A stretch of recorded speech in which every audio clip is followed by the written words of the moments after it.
نبی نے جس کو پسند کیا ہو ہم نے اس کو پسند نہ کیا، ہم اپنی خواہشات کے پیچھے چل رہے ہیں۔ اللہ نے فرمایا داخل ہو جاؤ اسلام میں پوری طرح۔ اسلام میں پوری طرح داخل ہونے کا مطلب یہی ہے کہ نبی کو جو پسند ہو اپنے لیے وہی پسند کرو۔ نبی جس طرح سے بیٹی کے لیے دولہا پسند کیا ہے اسی طرح سے دولہا پسند کرو۔ نبی کے ہاں جس طرح شادی ہوتی تھی اسی طرح سے شادی کرو۔ نبی کے یہاں کا جو انداز تھا اس انداز کو اپناؤ۔ یہی ہے اسلام میں پورا پورا داخل ہونا۔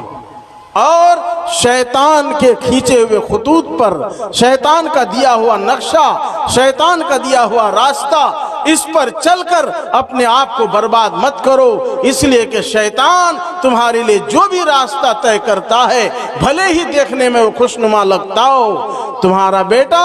اگر بہترین حافظ بن کر بہترین عالم بن سکتا ہے تو اس کی ذہانت دیکھ کر، اس کی فطانت کو دیکھ کر اس کو انجینئر بنانے کے لیے سوچ رہے ہو، یہ بھی شیطان کا دھوکہ ہے۔ وہ تمہیں دھوکے کا راستہ دے رہا ہے کہ کم از کم انجینئر بن کر نماز پڑھے گا، روزہ رکھے گا، دیندار بن کر رہے گا، کم از کم اس سے دین کا کام تو نہیں ہوگا، کم از کم یہ دائی بن کر پورے عالم میں تو نہیں پھیلے گا، کم از کم یہ مفتی سعید رحمت اللہ علیہ تو نہیں بنے گا، کم از کم یہ مولانا قاسم نانوتوی تو نہیں بنے گا، کم از کم یہ شیخ الہند تو نہیں بنے گا، شیخ الاسلام تو نہیں بنے گا جو ہندوستان کی آزادی کے لیے بگل بجائے گا، کہیں مولانا ارشد مدنی تو نہیں بنے گا کہ یہ ہندوستان کے ناک پر دم کر دے گا۔ اس لیے اس کو انجینئر بناؤ۔ میرے بھائیوں، میں سمجھتا ہوں، میں محسوس کرتا ہوں اس دور کا یہ بھی بہت بڑا فتنہ ہے کہ مدرسوں کے ان حفاظ کو، ان قراء کو جن کے اندر ذہانت ہے، فطانت ہے، سمجھنے کی صلاحیت ہے، ان بچوں کو آج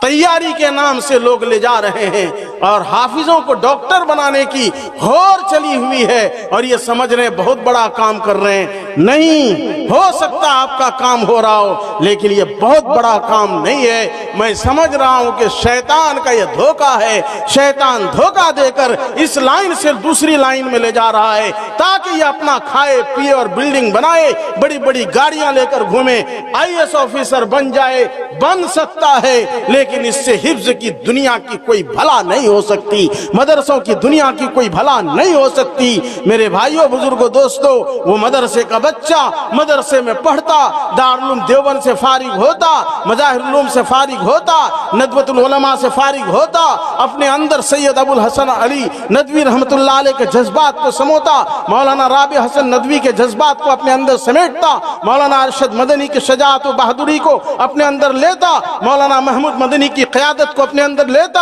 اور سمیٹتا تو اس دنیا کے اندر